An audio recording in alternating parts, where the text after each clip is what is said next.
ಸಿದ್ದಪ್ಪ ಸ್ಮಾರಕ ಪ್ರೌಢಶಾಲೆ ಮುಂಡಗದೂರು. ನಾವೆಲ್ಲರೂ 9ನೇ ತರಗತಿಯ ವಿದ್ಯಾರ್ಥಿಗಳು. ನಾವು ಇಂದು ವಿಜಯನಗರ ಸಾಮ್ರಾಜ್ಯ ಘಟಕದ ಸೆಮಿನಾರ್ ಚಟುವಟಿಕೆ ಮಾಡಲು ಬಂದಿದ್ದೇವೆ.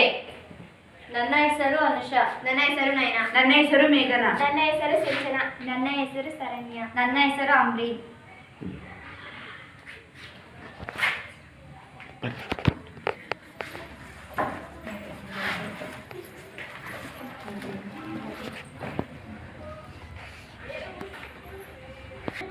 ವಿಜಯನಗರ ಸಾಮ್ರಾಜ್ಯದ ಚಟುವಟಿಕೆ ಸೆಮಿನಾರ್ ಮಾಡಲು ಮೊದಲನೇದಾಗಿ ಶರಣ್ಯ ಬರುತ್ತಿದ್ದಾರೆ. ವಿಜಯನಗರ ಸಾಮ್ರಾಜ್ಯ. ವಿಜಯನಗರ ಸಾಮ್ರಾಜ್ಯದ ಸ್ಥಾಪನೆಯು ಭಾರತದ ಇತಿಹಾಸದಲ್ಲಿಯೇ ಒಂದು ಮಹತ್ವಪೂರ್ಣದ ಘಟನೆ ಎಂದು ಪರಿಗಣಿಸಲಾಗಿದೆ. ದಕ್ಷಿಣ ಭಾರತದ ರಾಜಮನೆತನಗಳಾಗಿದ್ದ ದೇವಗಿರಿಯ ಯಾದವರು, ವಾರಂಗಲ್ಲಿನ ಕಾಕತೀಯರು,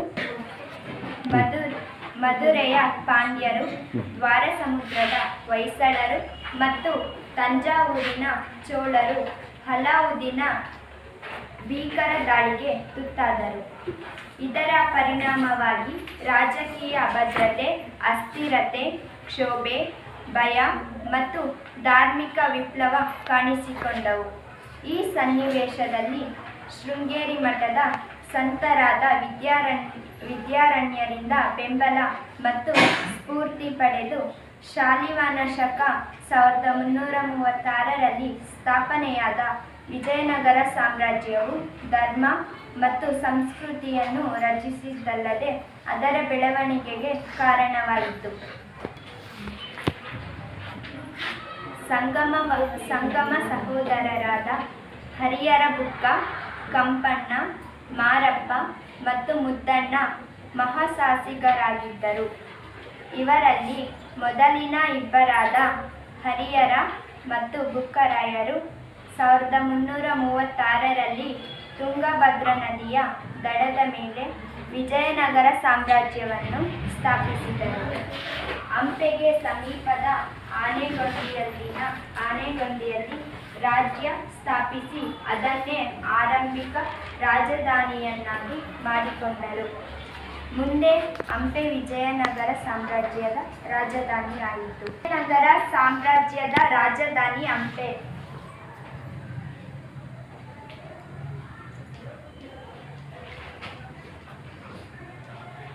ನಗರ ಸಾಮ್ರಾಜ್ಯದ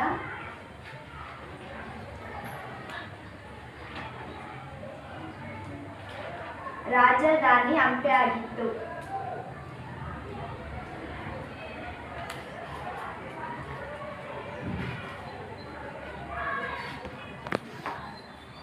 ಈಗ ನಾವು ವಿಜಯನಗರ ಸಾಮ್ರಾಜ್ಯವನ್ನಾಳಿದ 4 ಮನೆತನಗಳನ್ನು ನೋಡೋಣ.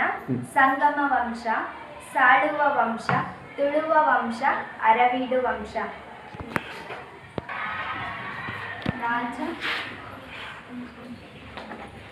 ವಿಜಯನಗರ ಸಾಮ್ರಾಜ್ಯವನ್ನಾಳಿದ ರಾಜವಂಶಗಳೆಂದರೆ ಸಂಗಮ ವಂಶ,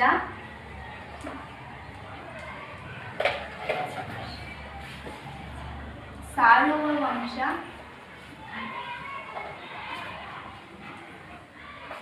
ತುಳುವ ವಂಶ, ಅರವೀಡು ವಂಶ.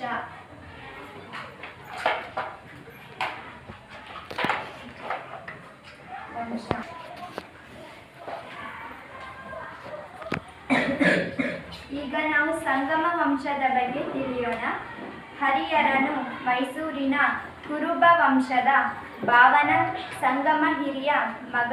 ಹರಿಹರ ಸಂಗಮ ವಂಶದ ಸ್ಥಾಪಕ. ಸಂಗಮ ವಂಶದ ಸ್ಥಾಪಕ ಹರಿಹರ.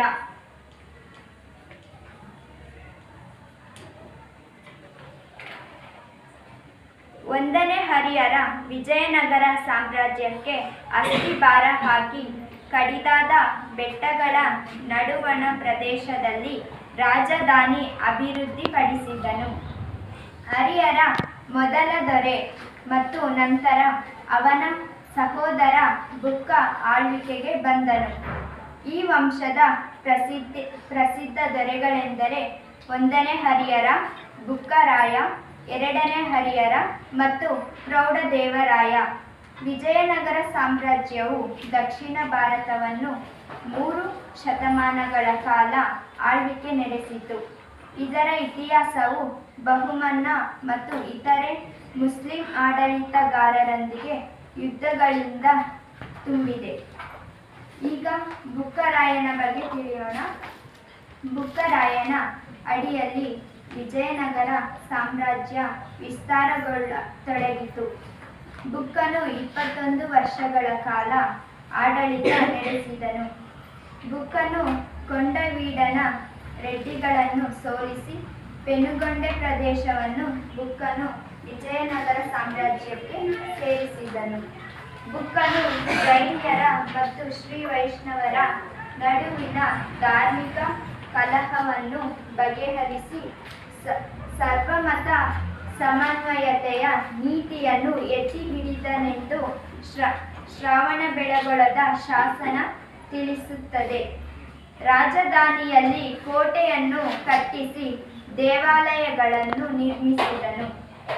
ಬುಕ್ಕನ ಪುತ್ರ ಕಂಪಣ್ಣನು ಮಧುರೆಯ ಸುಲ್ತಾನನನ್ನು ಪದಚ್ಯುತಿಗೊಳಿಸಿ ಸಾಮ್ರಾಜ್ಯ ವಿಸ್ತರಿಸಿದನು. ಈ ದಿಗ್ವಿಜಯ ಬಗ್ಗೆ ಗಂಗಾದೇವಿ ಬರೆದ ಮಧುರ ವಿಜಯಂ ಸಂಸ್ಕೃತ ಕೃತಿ ಹೆಚ್ಚಿನ ವಿವರಣೆ ನೀಡುತ್ತದೆ. ಗಂಗಾದೇವಿ ಬರೆದ ಕೃತಿ ಮಧುರ ವಿಜಯಂ.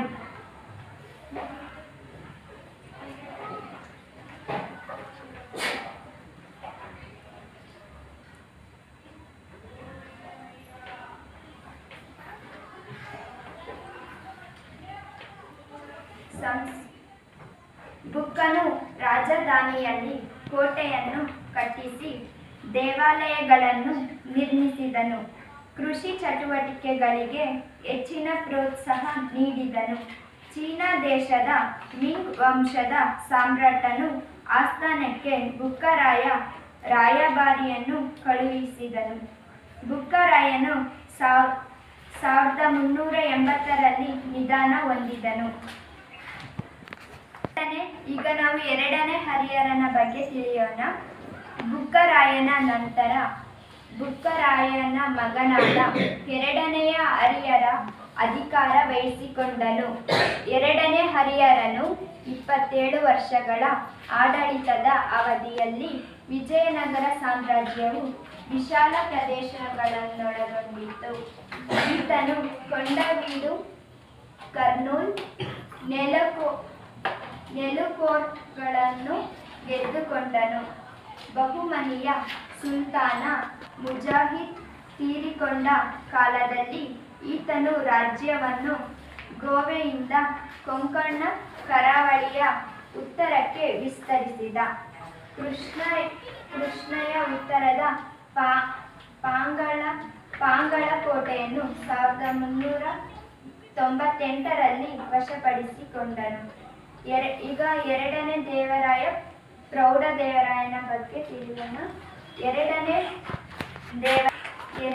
ದೇವರಾಯನನ್ನು ಪ್ರೌಢದೇವರಾಯ ಎಂದು ಕರೆಯುತ್ತೇವೆ. ಎರಡನೇ ದೇವರಾಯ ಸಂಗಮ ವಂಶದಲ್ಲಿಯೇ ಶ್ರೇಷ್ಠ ದೊರೆ. ಎರಡನೇ ದೊರೆಯ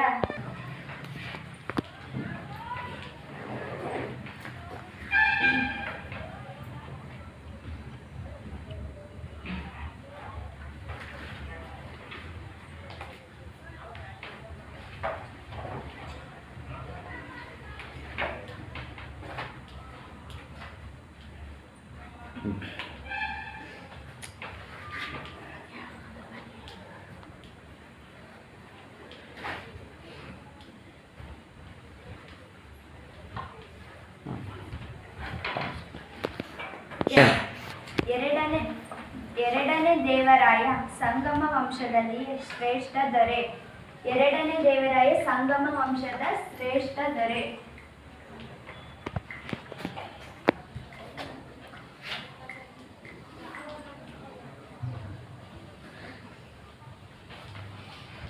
ಶ್ರೇಷ್ಠ ದೊರೆ ಆಗಿರ್ತಾನೆ. ಎರಡನೇ ದೇವರಾಯ ಈತನು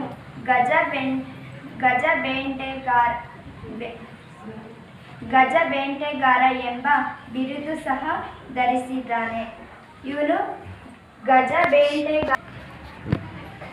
ಈತನು ಗಜ ಬೇಟೆಗಾರ ಎಂಬ ಬಿರುದು ಸಹ ಧರಿಸಿದ್ದ.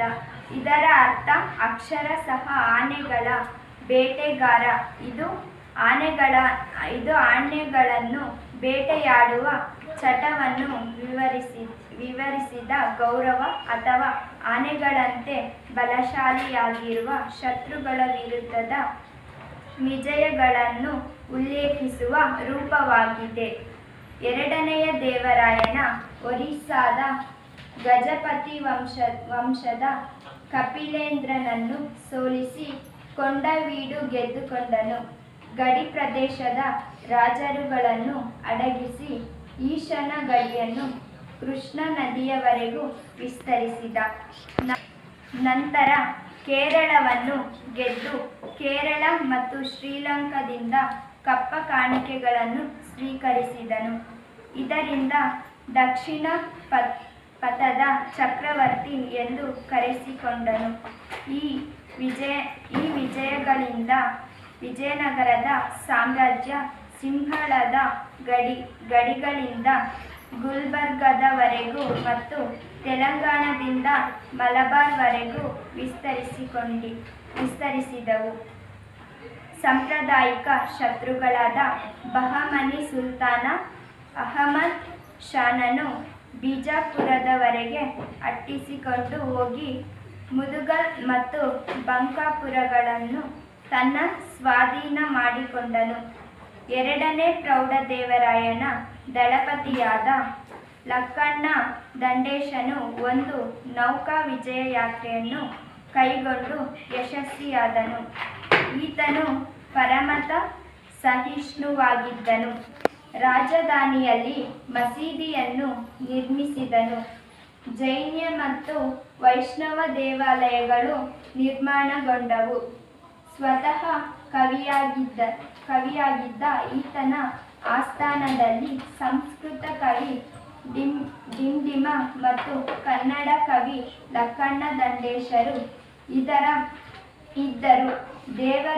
ದೇವರಾಯನು ಕಾಲದಲ್ಲಿ ವೀರಶೈವ ಸಂಪ್ರದಾಯ ಹಾಗೂ ಸಾಹಿತ್ಯ ಪುನರ್ಜೀವನ ಪಡೆದವು.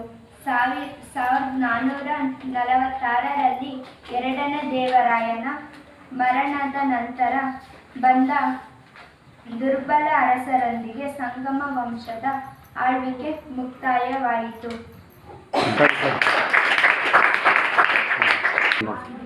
ಸಾಳುವ ವಂಶ.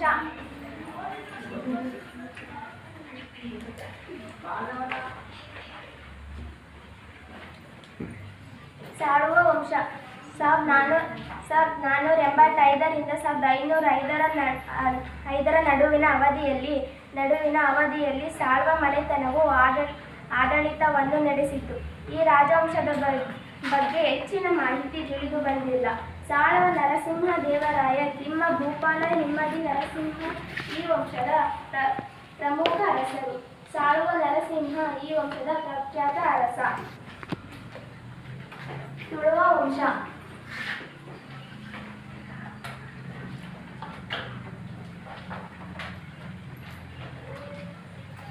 ತುಳುವ ಸಂತತಿಯ ವೀರ ನರಸಿಂಹರಾಯನ ನಂತರ ತುಳುವ ಸಂತತಿಯ ನರಸನಾಯಕನ ಹಾಗೂ ನಾಗಲಾಂಬಿಕೆಯ ಪುತ್ರನಾದ ಶ್ರೀಕೃಷ್ಣ ದೇವರಾಯನು ಈ ಸಂತತಿಯ ಹಾಗೂ ವಿಜಯನಗರ ಸಾಮ್ರಾಜ್ಯದ ಅರಸರಲ್ಲಿಯೇ ಅತ್ಯಂತ ಶ್ರೇಷ್ಠ ದೊರೆ. ತುಳುವ ಸಂತತಿಯ ನರಸನಾಯಕನ ಹಾಗೂ ನಾಗಲಾಂಬಿಕೆಯ ಪುತ್ರನಾದ ಶ್ರೀಕೃಷ್ಣ ದೇವರಾಯನು ವಿಜಯನಗರ ಸಾಮ್ರಾಜ್ಯದ ಅರಸರಲ್ಲಿಯೇ ಅತ್ಯಂತ ಶ್ರೇಷ್ಠ ದೊರೆ. ಇವನ ಆಳ್ವಿಕೆಯು 1509ರಿಂದ 1529ರವರೆಗಿನ ವಿಜಯನಗರ ಸಾಮ್ರಾಜ್ಯ ಹೊನ್ನಾಳಿದ ಭಾರತದ ಮಧ್ಯಕಾಲೀನ ಚಕ್ರವರ್ತಿ ಎಂದು ಗುರುತಿಸಲ್ಪಟ್ಟರು. ತುಳುವ ರಾಜವಂಶದ ಮೂರನೆಯ ಆಡಳಿತಗಾರರಲ್ಲಿ ಒಬ್ಬರು. ಇವನ ಆಳ್ವಿಕೆಯ ಅವಧಿಯಲ್ಲಿ ವಿಜಯನಗರವು ತನ್ನ ವೈಭವ ತಾಮ್ರರಕ್ಷೆಯನ್ನು ತಲುಪಿತು. ಜಗದ್ವಿಖ್ಯಾತರಾದ ಅಶೋಕ, ಸಮುದ್ರಗುಪ್ತ, ಹರ್ಷವರ್ಧನನ ಸಾಲಿನಲ್ಲಿ ನಿಲ್ಲುವ ಇವನು 20 ವರ್ಷಗಳ ಕಾಲ ಆಳ್ವಿಕೆ ಮಾಡಿದನು. ಕೃಷ್ಣದೇವರಾಯನ ಪಟ್ಟಕ್ಕೆ ಬಂದಾಗ ರಾಜ್ಯದ ಒಳ ಆಗುವವರೆಗೂ ಜಟಿಲವಾದ ಸಮಸ್ಯೆಗಳಿದ್ದವು. ಹೊಸ ಜಲಮಾರ್ಗಗಳ ಮೂಲಕ ಆಗಮಿಸಿದ ಅಯೋಧ್ಯರು ಇಲ್ಲಿ ನೆಲೆಗಳನ್ನು ಸ್ಥಾಪಿಸಿದರು. ಬಹುಮನಿ ರಾಜ್ಯದ 5 ಶಾಹಿ ಸುಲ್ತಾನರು ಕೃಷ್ಣದೇವರಾಯನ ವಿರುದ್ಧ ಕದನ ಕೇಳಿದರು. ಜೊತೆಗೆ ಉಮ್ಮತ್ತೂರಿನ ಸಾಮಂತ ಹಾಗೂ ಒರಿಸ್ಸಾದ ಅರಸರು ವಿಜಯನಗರದ ಮೇಲೆ ಹಗೆತನವನ್ನು ಸಾಧಿಸುತ್ತಲೇ ಇದ್ದರು. ಶ್ರೀಕೃಷ್ಣದೇವರಾಯನ ಸೈನಿಕ ಸಾಧನೆಗಳು.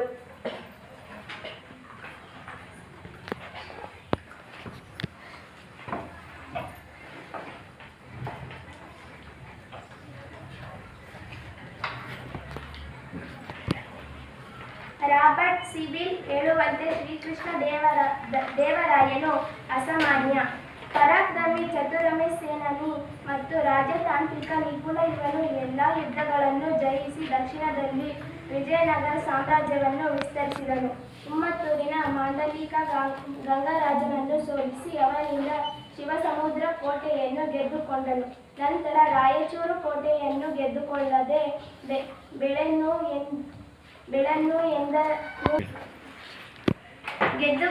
ಬಿಡೆನು.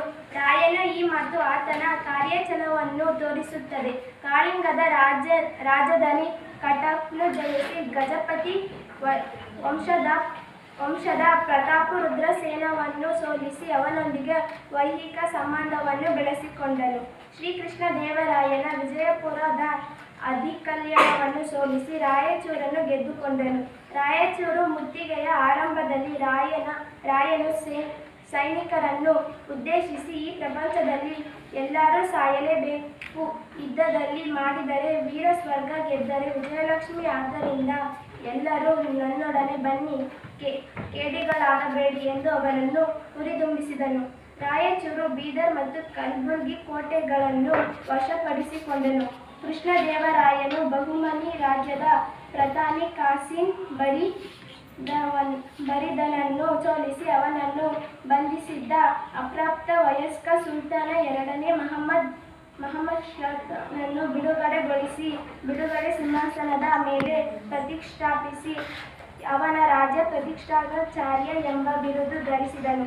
ಶ್ರೀಕೃಷ್ಣದೇವರಾಯನ ಮರಣ ಹೊಂದಿದಾಗ ವಿಜಯನಗರ ಸಾಮ್ರಾಜ್ಯವು ಅತ್ಯಂತ ವಿಶಾಲವಾಗಿದ್ದು ಎಲ್ಲ ದಿಕ್ಕುಗಳಿಗೂ ವಿಸ್ತಾರವಾಗಿತ್ತು. ಕೃಷ್ಣದೇವರಾಯನ ಯುದ್ಧ ನೈಪುಣ್ಯತೆ ಜೊತೆಗೆ ಸಮರ್ಥ ಆಡಳಿತರಾಗಿದ್ದನು. ರಾಜ್ಯ ಆಡಳಿತದ ವಿಚಾರದಲ್ಲಿ ಈತನಿಗೆ ಇದ್ದ ವ್ಯಾವಹಾರಿಕ ಜ್ಞಾನವನ್ನು ಇವನು ಬರೆದ ಅಮುಕ್ತ ಮೌಲ್ಯದ ತೆಲುಗು ಕೃತಿಯ ತಿಳಿಸುತ್ತದೆ. ಕೃಷಿ ವಿಸ್ತರಣೆಗೆ ನೀರಾವರಿ ಅನುಕೂಲತೆಗಳನ್ನು ಒದಗಿಸಿದನು. ಪೋರ್ಚುಗೀಸರ ಸ್ನೇಹದಿಂದ ವಿದೇಶಿ ವ್ಯಾಪಾರ ಹೆಚ್ಚಿಸಿಕೊಂಡನು. ಮದುವೆಯ ಮೇಲಿನ ತೆರಿಗೆಯನ್ನು ರದ್ದುಗೊಳಿಸಿದನು. ಕಲೆ, ಸಾಹಿತ್ಯ ಮತ್ತು ಧರ್ಮಗಳ ಶ್ರೇಷ್ಠ ಪೋಷಕನಾಗಿದ್ದನು. ಈತನ ಆಸ್ಥಾನದ ಅಷ್ಟದಿಗ್ಗಜರು ಕವಿಗಳಾಗಿದ್ದರು. ಸ್ವತಃ ಕವಿಯಾಗಿದ್ದ ಕೃಷ್ಣದೇವರಾಯ ಜಾಂಬವತಿ ಕಲ್ಯಾಣ ಎಂಬ ನಾಟಕವನ್ನು ಸಂಸ್ಕೃತ ಭಾಷೆಯಲ್ಲಿ ರಚಿಸಿದನು. ಅಲ್ಲಸ್ವಾಮಿ ಪೆದ್ದನ, ನಂದಿ ತಿಮ್ಮನ, ದುರ್ಜಟ, ತೆನಾಲಿ ರಾಮಕೃಷ್ಣ ಮುಂತಾದವರು ಈತನ ಆಸ್ಥಾನದ ಕವಿಗಳಾಗಿದ್ದರು. ಧನ್ಯವಾದಗಳು.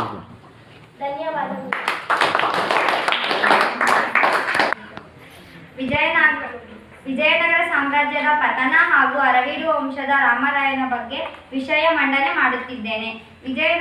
ವಿಜಯನಗರ ಸಾಮ್ರಾಜ್ಯದ ಪತನ. ಕೃಷ್ಣದೇವರಾಯನ ಮರಣದ ನಂತರ ಅವರ ಮೊದಲ ಸಹೋದರ ಅಚ್ಯುತರಾಯ ಅವನ ಉತ್ತರಾಧಿಕಾರಿಯನ್ನು ರಾಯಚೂರು ಕೋಟೆ ವಶಕ್ಕಾಗಿ ಇಸ್ಮಾಯಿಲ್ ಆದಿಲ್ ಷಾನ ಆಕ್ರಮಣವನ್ನು ಅಚ್ಯುತನು ಹಿಮ್ಮೆಟ್ಟಿಸಿದನು. ಅಚ್ಯುತನ ನಂತರ ಅವನ ಮಗ 1ನೇ ವೆಂಕಟ ಅವರು ಕೇವಲ 6 ತಿಂಗಳುಗಳ ಕಾಲ ಆಳಿದರು ಮತ್ತು ಸದಾಶಿವರಾಯ ಉತ್ತರಾಧಿಕಾರಿಯಾದನು. ಸದಾಶಿವರಾಯನು ದುರ್ಬಲ ಆಡಳಿತಗಾರನಾಗಿದ್ದನು ಮತ್ತು ಇಡೀ ಆಡಳಿತವನ್ನು ತಮ್ಮ ಮಂತ್ರಿ ರಾಮರಾಯನ ಕೈಯಲ್ಲಿ ಬಿಟ್ಟರೂ ರಾಮರಾಯ ಸಮರ್ಥ ಆಡಳಿತಗಾರನಾಗಿದ್ದನು. ಬಹಳ ಮಹತ್ವಾಕಾಂಕ್ಷೆ ಮತ್ತು ಚಾತುರ್ಯಹೀನರಾಗಿದ್ದರು. ರಾಮರಾಯರು ತಮ್ಮ ಸ್ಥಾನ ಮತ್ತು ಅಧಿಕಾರವನ್ನ ಎಲ್ಲಾ ಕ್ರಮಗಳನ್ನು ಅಳವಡಿಸಿಕೊಂಡರು. ಅರವೀಡು ವಂಶದ ರಾಮರಾಯ ಶ್ರೀಕೃಷ್ಣ ದೇವರಾಯನ ಅಳಿಯ. ಅರವೀಡು ವಂಶದ ರಾಮರಾಯರು ಆಡಳಿತವನ್ನು ಮಾಡಿದನು. ರಾಮರಾಯನು ತನ್ನ 23 ವರ್ಷಗಳ ಆಳ್ವಿಕೆಯಲ್ಲಿ ಕೈಗೊಂಡ ಅನೇಕ ಯುದ್ಧಗಳು ಸಾಮ್ರಾಜ್ಯದ ಗೌರವವನ್ನು ಹೆಚ್ಚಿಸಿದರು. ಇದು ವಿಜಯನಗರ ಸಾಮ್ರಾಜ್ಯಕ್ಕೆ ಅನೇಕ ಶತ್ರುಗಳನ್ನು ಸೃಷ್ಟಿ ಮಾಡಲು ಕಾರಣವಾಯಿತು. ದಖನ್ನಿನ ಸುಲ್ತಾನರ ರಾಜ್ಯಗಳು ಆಗಾಗ ನಡೆಸುತ್ತಿದ್ದ ದಾಳಿಗೆ ಪ್ರತೀಕಾರವಾಗಿ ರಾಮರಾಯನು ಬಿಜಾಪುರ ಹಾಗೂ ಗೋಲ್ಕೊಂಡದ ಪ್ರದೇಶಗಳನ್ನು ವಶಪಡಿಸಿಕೊಂಡಿದ್ದು ಕದನಕ್ಕೆ ಪ್ರಚೋದನೆ ನೀಡಿದವು.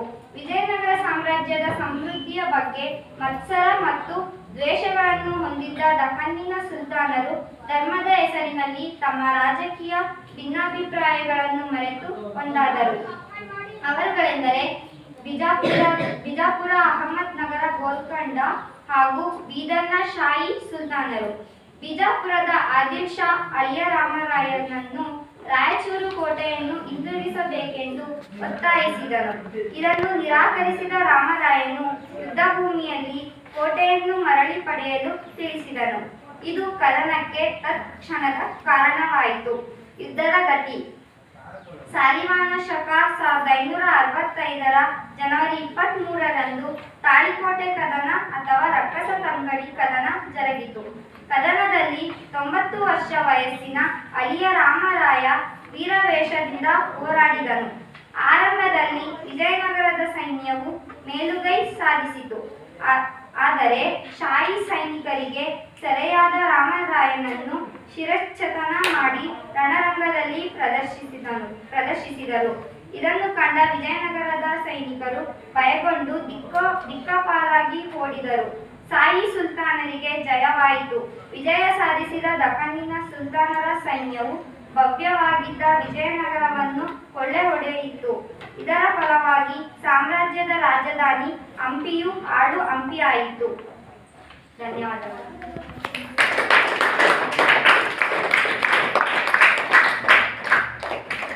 ನೆಕ್ಸ್ಟ್ ಯಾರು?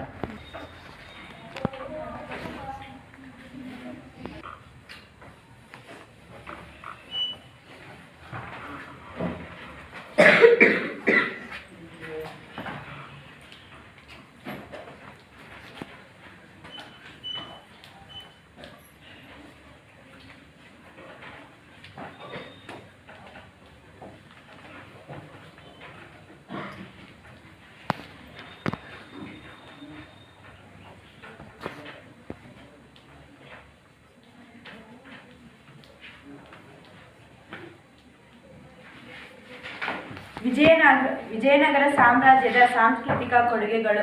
ಆಡಳಿತ. ಈ ವಿಷಯ ಕುರಿತು ವಿಷಯ ಮಂಡನೆ ಮಾಡಲು ಬಂದಿದ್ದೇನೆ. ಆಡಳಿತ.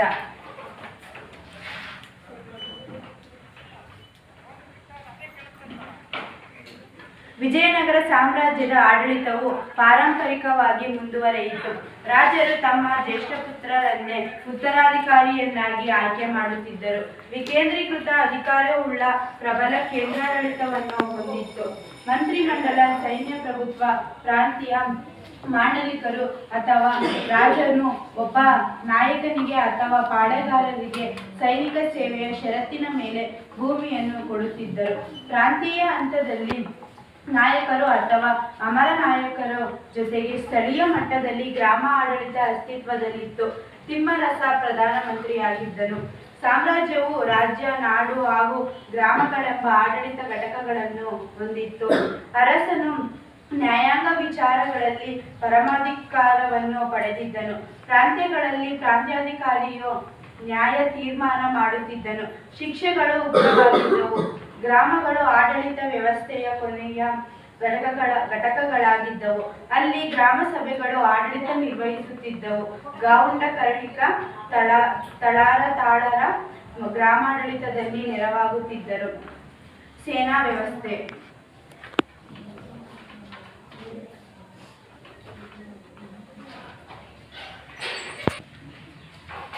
ವಿಜಯನಗರ ಸಾಮ್ರಾಜ್ಯವು ಸಮರ್ಥವಾದ ಸೈನ್ಯವನ್ನು ಹೊಂದಿತ್ತು. ಕಾಯಂ ಸೈನ್ಯ, ಸಮಾಂತರ ಸೈನ್ಯ ಮತ್ತು ಸುಸಭ್ಯ ಇದು ರಾಜನ ರಕ್ಷಣಾ ಪಡೆಯಾಗಿತ್ತು. ಸೇನಾ ಎಂಬ 3 ಹಂತಗಳಿಂದ ಕೂಡಿತ್ತು. ಕಾಲುದಳ, ಅಶ್ವದಳ, ಗಜದಳ ಮತ್ತು ಫಿರಂಗಿಗಳು ಸೈನ್ಯದ ಪ್ರಮುಖ ಭಾಗಗಳು.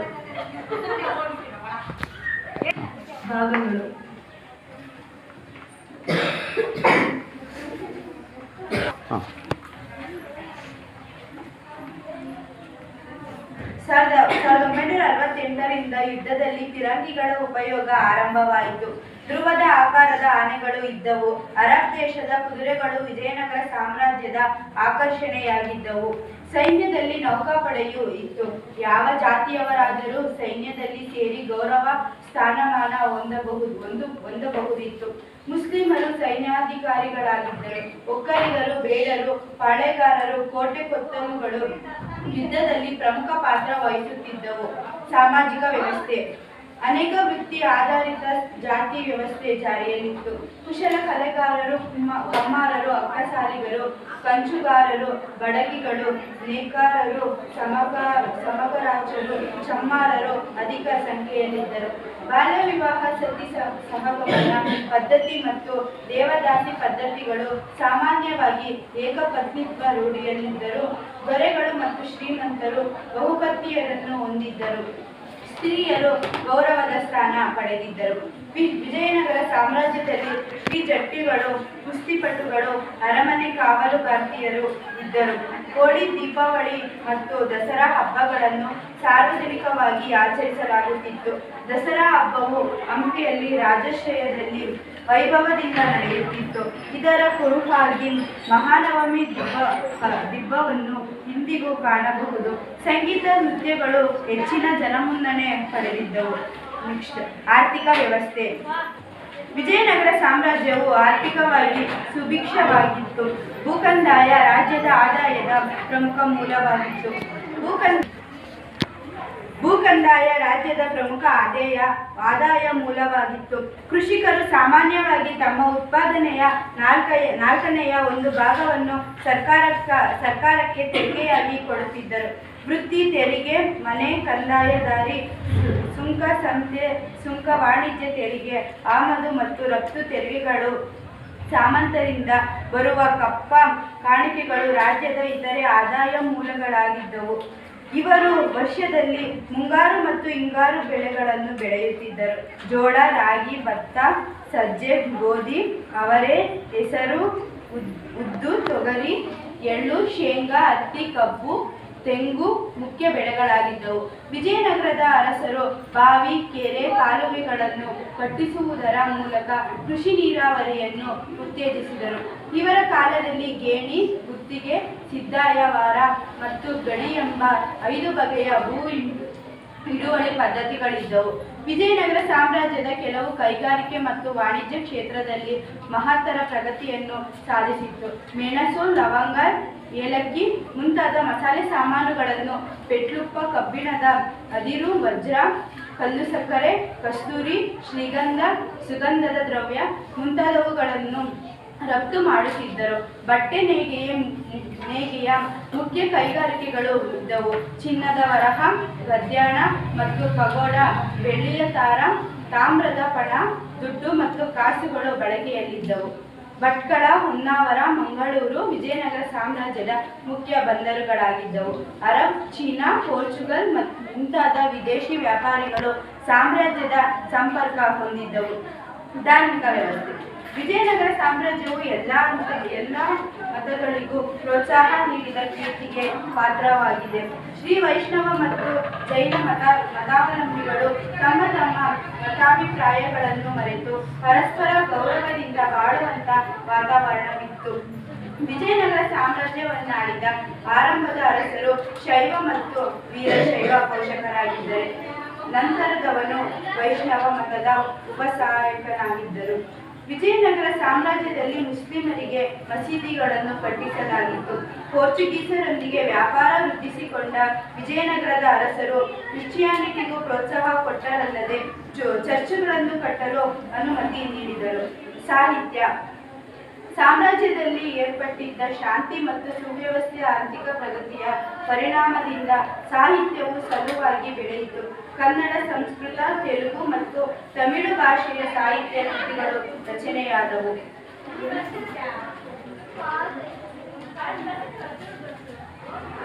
ರತ್ನಾಕರ ವರ್ಣಿ ಬರೆದ ಭರತೇಶ ವೈಭವ, ಚಾಮರಸರು ರಚಿಸಿದ ಪ್ರಭುಲಿಂಗಲೀಲೆ, ಕುಮಾರವ್ಯಾಸನ ಕರ್ನಾಟಕ ರಥಮಂಜರಿ ಕನ್ನಡದ ಮುಖ್ಯ ಕಾವ್ಯಗಳಾಗಿವೆ. ಭೀಮಕವಿಯು ಪಾಲ್ಕುರಿಕೆ ಸೋಮನಾಥ ತೆಲುಗು ಕೃತಿ ಬಸವ ಪುರಾಣವನ್ನು ಕನ್ನಡದಲ್ಲಿ ಬರೆದಿದ್ದಾನೆ. ವೀರಶೈವರ ವಚನಗಳ ಸಂಕಲನವಾದ ಶೂನ್ಯ ಸಂಪಾದನೆ ರಚನೆಯಾಯಿತು. ಲಕ್ಕಣ ದಂಡೇಶನ ಶಿವತತ್ವ ಚಿಂತಾಮಣಿ ಅಲ್ಲದೆ ಕನ್ನಡದಲ್ಲಿ ಮಾನವ ವೈದ್ಯಶಾಸ್ತ್ರ, ಪಶುವೈದ್ಯ, ಕಾವ್ಯಶಾಸ್ತ್ರ, ಪಾಕಶಾಸ್ತ್ರ ರಚನೆಯಾದವು. ಪುರಂದರದಾಸರು, ಕನಕದಾಸರು, ಶ್ರೀಪಾದರಾಯರು, ವ್ಯಾಸರಾಯರು ದಾಸ ಸಾಹಿತ್ಯವನ್ನು ಶ್ರೀಮಂತಗೊಳಿಸಿದರು. ಕನಕದಾಸರ ಮೋಹನ ತರಂಗಿಣಿ, ನಳಚರಿತ್ರೆ, ಹರಿಭಕ್ತ ಸಾರ ಮತ್ತು ರಾಮದಾನ ಚರಿತ್ರೆ ಮುಖ್ಯವಾದವು. ಸಂಸ್ಕೃತದಲ್ಲಿ ವಿದ್ಯಾರಣ್ಯರ ಶಂಕರ ವಿಜಯ ಮತ್ತು ಸರ್ವದರ್ಶನ ಸಂಗ್ರಹ ರಚನೆಗೊಂಡವು. ಇವರ ಸೋದರ ಸಾಯಣಾಚಾರ್ಯರು ವೇದಾರ್ಥ ಪ್ರಕಾಶ ಎಂಬ ವೇದಭಾಷ್ಯ ಮತ್ತು ಆಯುರ್ವೇದ ಸಂಧಾನಿಧಿ, ಪುರಾಣ ಪಾರ್ಥ, ಸಂಧಾನಿಧಿ ಮುಂತಾದ ಕೃತಿಗಳನ್ನು ರಚಿಸಿದರು. ಕುಂಪಣರಾಯನ ಮಡದಿ ಗಂಗಾದೇವಿ ಮಧುರಾ ವಿಜಯಂ ಎಂಬ ಕೃತಿಯನ್ನು ರಚಿಸಿದಳು. ಇದು ಕಂಪಣದ ದಂಡಯಾತ್ರೆಯನ್ನು, ಅಲ್ಲಿನ ಪವಿತ್ರ ಸ್ಥಳಗಳ ವರ್ಣನೆಯನ್ನು ತಿಳಿಸುತ್ತದೆ. ಎರಡನೇ ದೇವರಾಯನ ಆಸ್ಥಾನ ಕವಿಯಾದ ಶ್ರೀನಾಥನು ಕವಿ ಚಕ್ರವರ್ತಿ ಎಂಬ ಬಿರುದನ್ನು ಪಡೆದಿದ್ದರು. ಅಲ್ಲಸಾನಿ ಪೆದ್ದನನ ಮನುಚರಿತೆ, ತಿಮ್ಮಣ್ಣನ ಪರಿಚಾರಕಮಹನು, ತೆನಾಲಿ ರಾಮಕೃಷ್ಣನ ಉಭಟರಾಧ್ಯ ಚರಿತೆಯ ಪ್ರಮುಖ ಕೃತಿಗಳಾಗಿವೆ. ತಮಿಳು ಕವಿಗಳಾದ ಪರಂಜ್ಯೋತಿಯ ವೀರರಾಘವರ್, ಮಂಡಲ ಪುರುಷ, ಜ್ಞಾನಪ್ರಕಾಶ, ಹರಿಹರ ಮುಂತಾದವರು ಕೃಷ್ಣದೇವರಾಯನ ಆಸ್ಥಾನದಲ್ಲಿದ್ದರು. ಪರಂಜ್ಯೋತಿಯ ಕವಿಯು ತಿರುವಳಯ ಪುರಾಣಂ ಕೃತಿಯನ್ನು ರಚಿಸಿದರು. ವಿಜಯನಗರ ಕಾಲದಲ್ಲಿ ಸಂಸ್ಕೃತ, ಕನ್ನಡ, ತೆಲುಗು, ತಮಿಳು ಭಾಷೆಗಳಿಗೆ ಪ್ರೋತ್ಸಾಹ ಸಿಕ್ಕಿತು. ಧನ್ಯವಾದಗಳು.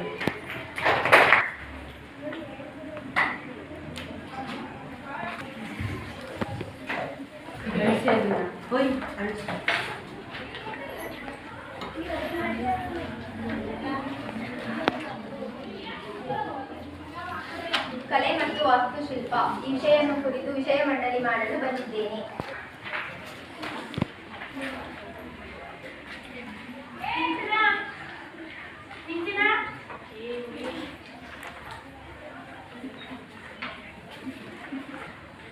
ವಿಜಯನಗರ ಸಾಮ್ರಾಜ್ಯದ ಅರಸರು ಕಲೆ ಮತ್ತು ವಾಸ್ತುಶಿಲ್ಪ ಕ್ಷೇತ್ರದಲ್ಲಿ ಮಾಡಿದ ಸಾಧನೆ ಸ್ಮರಣೀಯವಾಗಿದೆ. ಹಾಗಾಗಿ ಈ ಸಾಮ್ರಾಟನನ್ನು ವಾಸ್ತುಕಲೆಯ ಮಹಾನ್ ಪೋಷಕರು ಎನ್ನಲಾಗಿದೆ. ಇವರ ಕಾಲದಲ್ಲಿ ದೇವಾಲಯ, ಅರಮನೆ, ಕೋಟೆ, ಗೋಪುರ, ಮಹಾಮಂಟಪ, ಸಾರ್ವಜನಿಕ ಕಟ್ಟಡಗಳು, ಕೆರೆ, ಕಟ್ಟೆ, ಕಾಲುವೆ, ಅಣೆಕಟ್ಟು ಮುಂತಾದವು ನಿರ್ಮಾಣವಾಗಿದೆ. ವಿಜಯನಗರ ಸಾಮ್ರಾಜ್ಯದ ಕಲೆಯ ಪ್ರಮುಖ ವೈಶಿಷ್ಟ್ಯಗಳು: ವಿಜಯನಗರ ಸಾಮ್ರಾಜ್ಯದ ಅರಸರು ಚಾಲುಕ್ಯ, ರಾಷ್ಟ್ರಕೂಟ, ಚೋಳ ಮತ್ತು ಹೊಯ್ಸಳ ವಾಸ್ತುಶೈಲಿಯ ಮಾದರಿಗಳನ್ನು ಮುಂದುವರೆಸಿದರು. ಇವರ ಶೈಲಿಯ ಪ್ರಧಾನ ಲಕ್ಷಣವೆಂದರೆ ಹಲವಾರು ಕಂಬಗಳ ಸಾಲುಗಳಿಂದ ಕೂಡಿದ ವಿಶಾಲ ಸಭಾ ಮಂಟಪ ಅಥವಾ ಕಲ್ಯಾಣ ಮಂಟಪಗಳು. ದೇವಾಲಯಗಳು ಎತ್ತರವಾದ ಗೋಪುರಗಳನ್ನು ರಾಯಗೋಪುರ ಹೊಂದಿದ್ದು ಪತ್ರಾಕೃತಿಯ ಕಮಾನುಗಳನ್ನು ಮತ್ತು ಮಂಟಪಗಳನ್ನು ಹೊಂದಿವೆ. ಈ ಕಲೆಯಲ್ಲಿ ಅಲಂಕಾರಕ್ಕಿಂತ ಭವ್ಯತೆ ಮತ್ತು ಗಾಂಭೀರ್ಯತೆ ಭಾವನೆಗಳಿಂದ ಹೆಚ್ಚಿನ ಮಹತ್ವ ನೀಡಲಾಗಿದೆ. ಇವರು ಕಟ್ಟಡಗಳಿಗೆ ಕ್ರಮೇಯ ಕೆಂಪು ಕಲ್ಲುಗಳನ್ನು ಬಳಸಿದ್ದಾರೆ. ದೇವಾಲಯಗಳ ಮುಂದೆ ಗೋಪುರಗಳ ನಿರ್ಮಾಣ ಪದ್ಧತಿಯನ್ನು ಮೊಟ್ಟಮೊದಲ ಬಾರಿಗೆ ವಿಜಯನಗರದ ಅರಸರು ಪ್ರಾರಂಭಿಸಿದರು. ಪ್ರಮುಖ ದೇವಾಲಯಗಳು: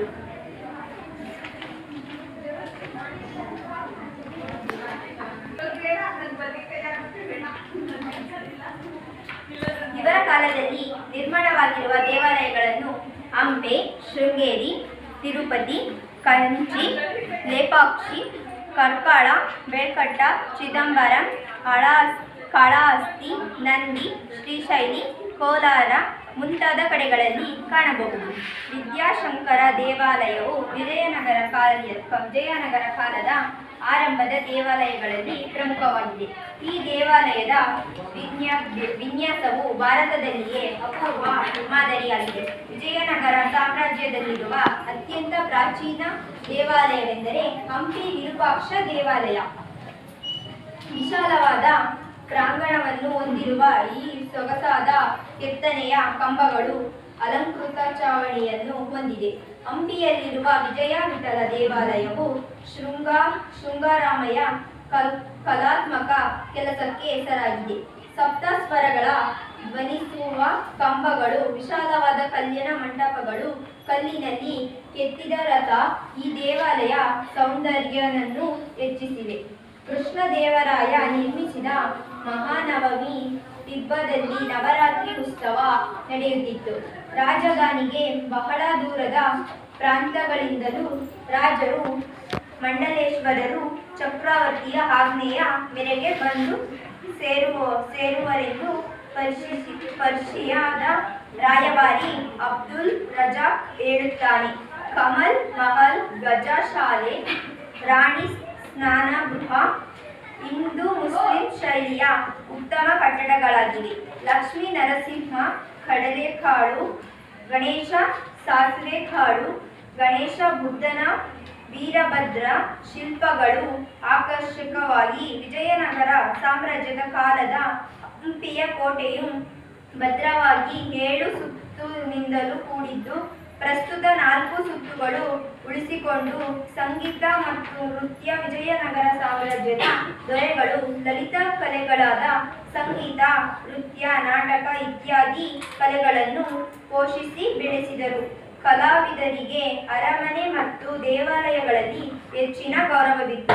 ಪುರಂದರದಾಸರು, ಕನಕದಾಸರು ತಮ್ಮ ಕೀರ್ತನೆಗಳ ಮೂಲಕ ಕರ್ನಾಟಕದ ಸಂಗೀತಕ್ಕೆ ಅತ್ಯಮೂಲ್ಯ ಕೊಡುಗೆಗಳನ್ನು ನೀಡಿದ್ದಾರೆ.